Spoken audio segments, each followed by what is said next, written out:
Oi, e obrigado a você que nesse momento vai conhecer a história de uma das marcas mais icônicas do mundo, a Faber-Castell. Eu me chamo Davi e esse é o Universo Sapiens. O desenvolvimento da escrita é, sem dúvidas, uma das maiores conquistas da humanidade. Desde os tempos primitivos, onde nossos antepassados riscavam inscrições em cavernas com pedaços de ossos, até os dias atuais em que a escrita é facilitada por inúmeras ferramentas. No entanto, tudo mudou de forma revolucionária em 1564, quando grandes depósitos de grafite foram descobertos no condado de Cumbria, na Inglaterra.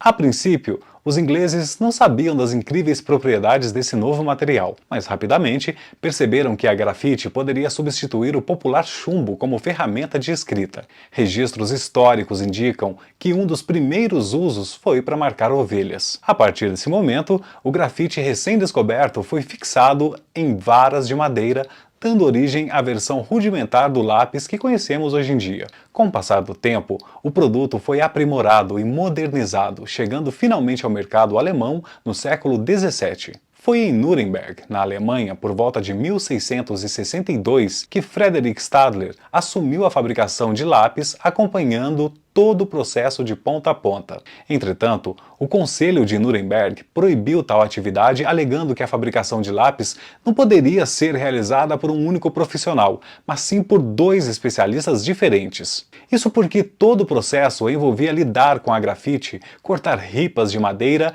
e só então criar o lápis propriamente dito. Ignorando as orientações, Stadler persistiu na fabricação do produto e até hoje é reconhecido como uma figura importante por contribuir para o surgimento de outros fabricantes de lápis em Nuremberg.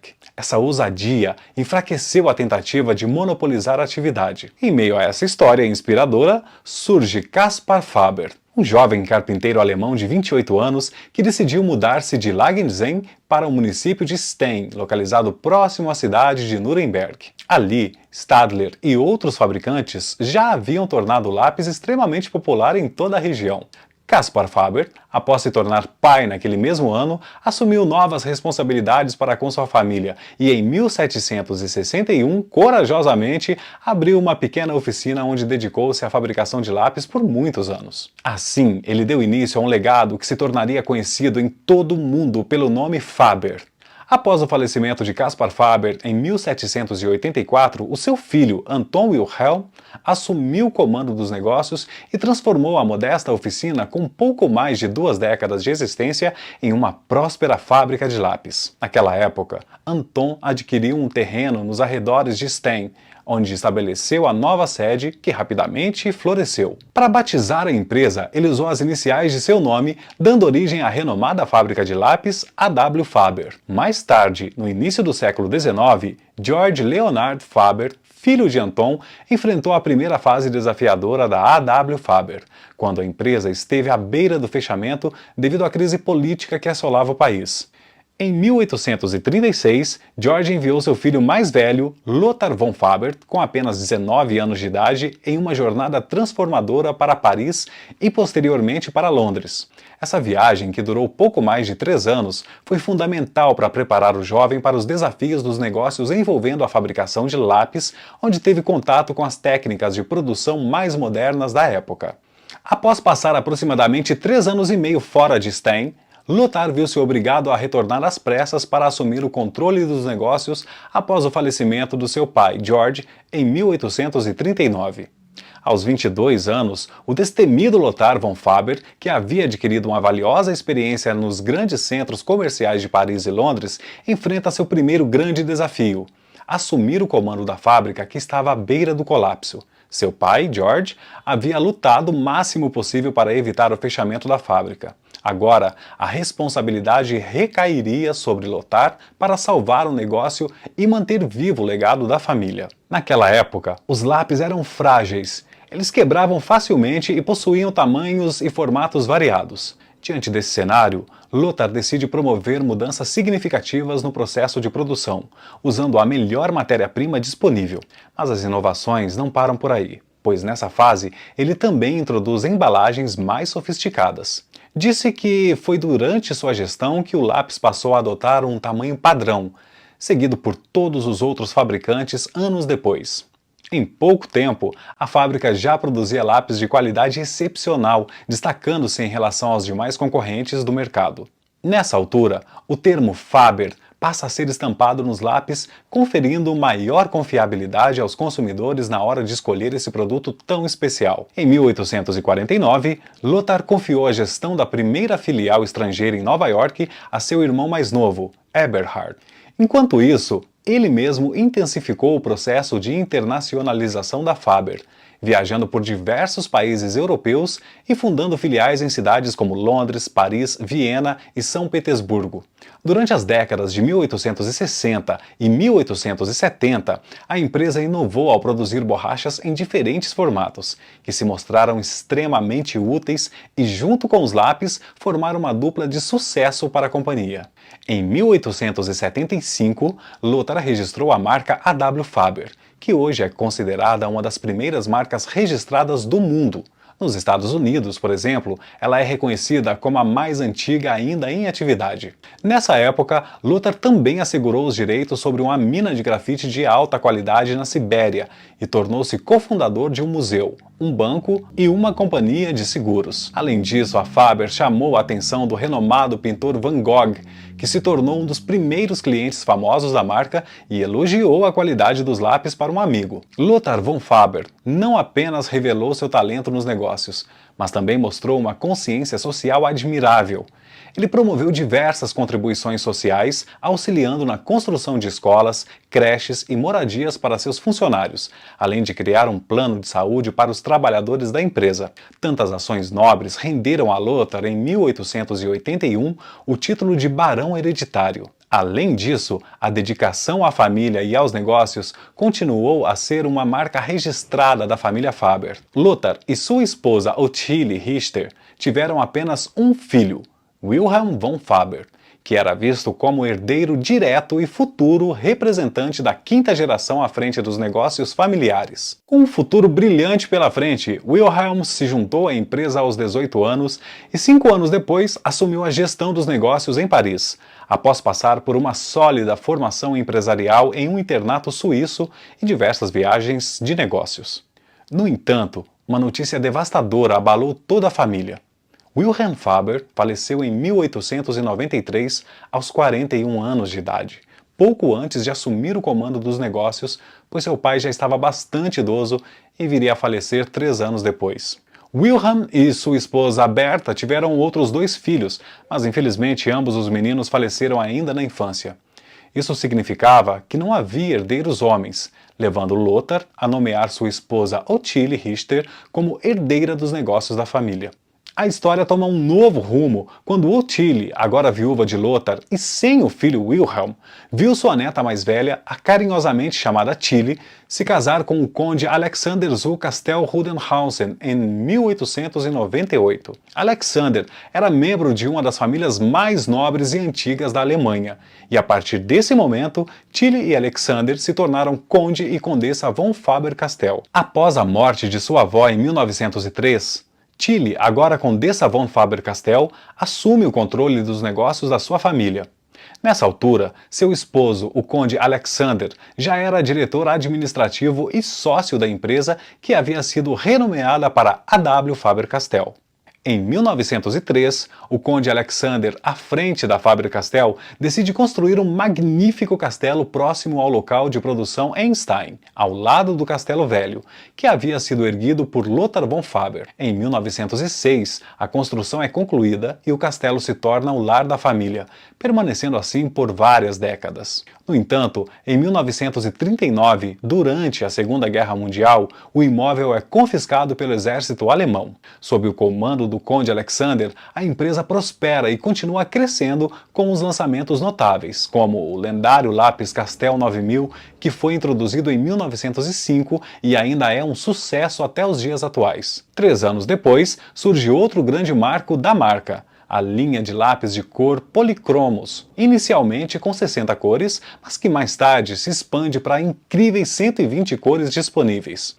Infelizmente, o início da Primeira Guerra Mundial em 1914 traz grandes perdas para a Faber-Castell. O conde Alexander é convocado para servir a Alemanha no conflito e enviado para a Bélgica, enquanto as subsidiárias da empresa no exterior são todas confiscadas, causando ainda mais dificuldades. Em meio a todas essas adversidades, o casamento do conde Alexander e Ottilie chega ao fim em 1918, após o desgaste da relação devido à distância durante a guerra. Embora ambos tenham se casado novamente, o filho Roland, fruto da união dos dois, assume a responsabilidade de proteger o legado da família. Roland von Faber-Castell, nascido em 1905 durante a construção do Castelo Novo, passa por uma infância marcada pelo início da Primeira Guerra Mundial e também o divórcio dos seus pais. Com apenas 23 anos, em 1928, Roland assume a liderança da Faber-Castell após a morte de seu pai.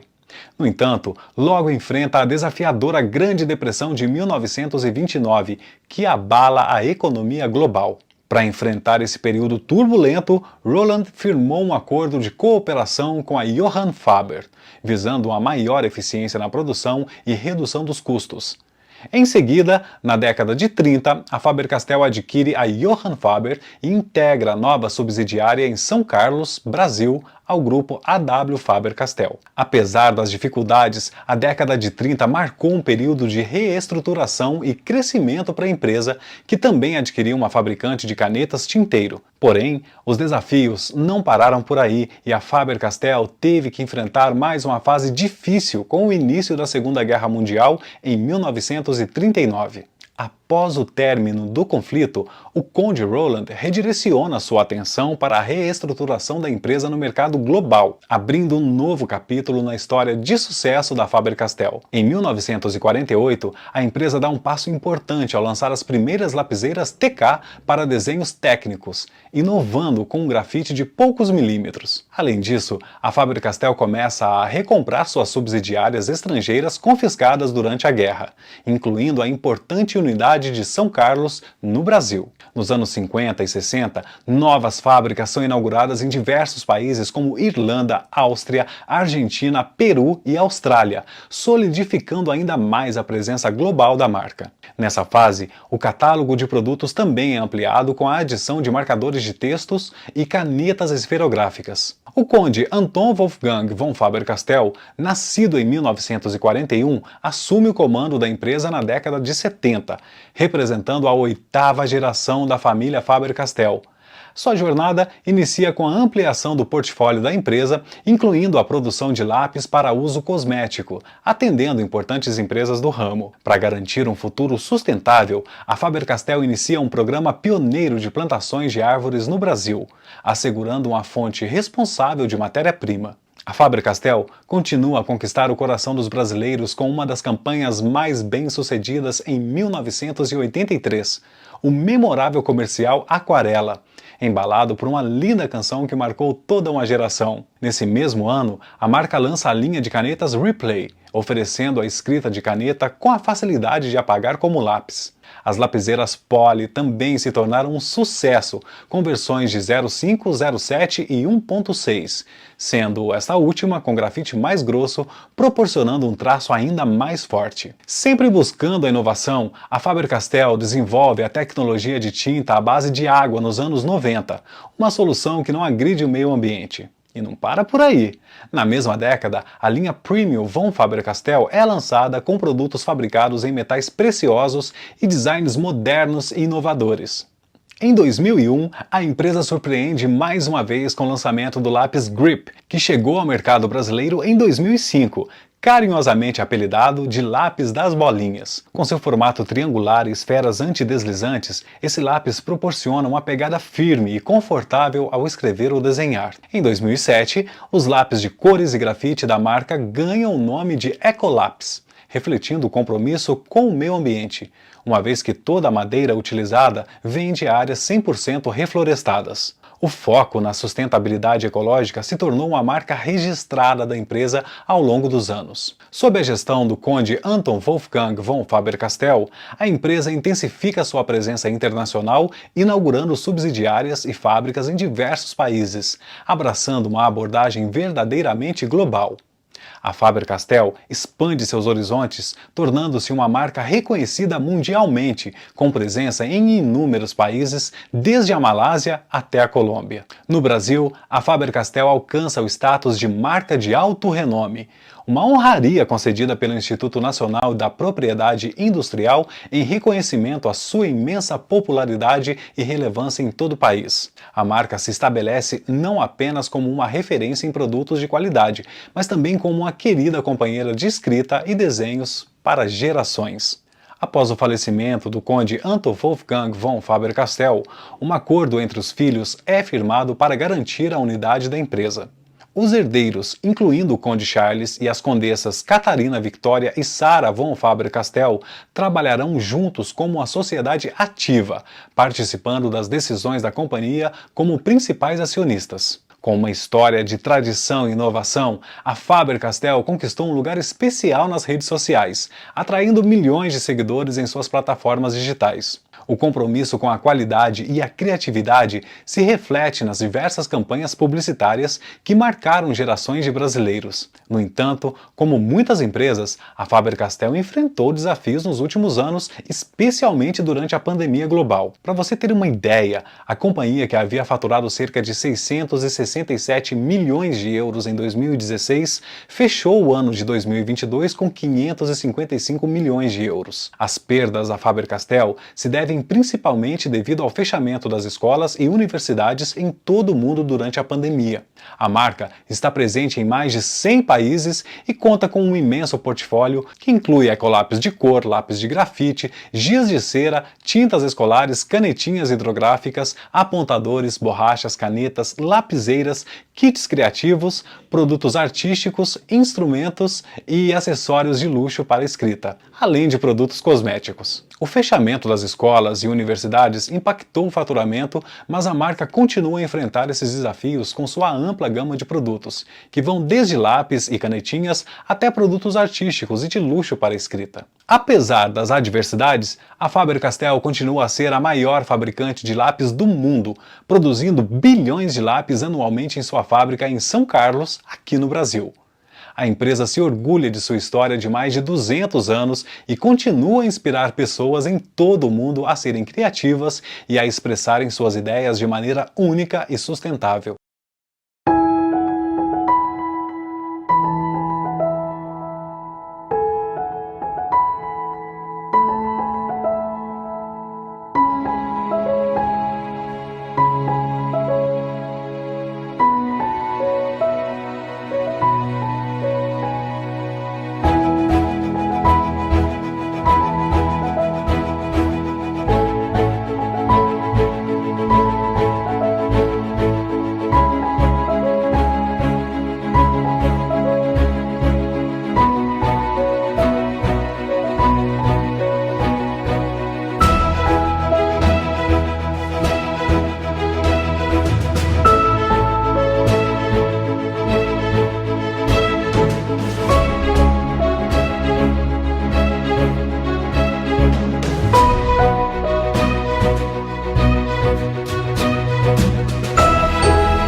Eu gostei muito de passar esses minutos com você e eu espero que você também tenha gostado. Se você gostou, deixa seu like aqui embaixo, se inscreve no canal e ativa o sininho para você ser avisado quando novos vídeos forem lançados, para a gente passar mais um tempinho juntos por aqui. Um abraço para você e até a próxima!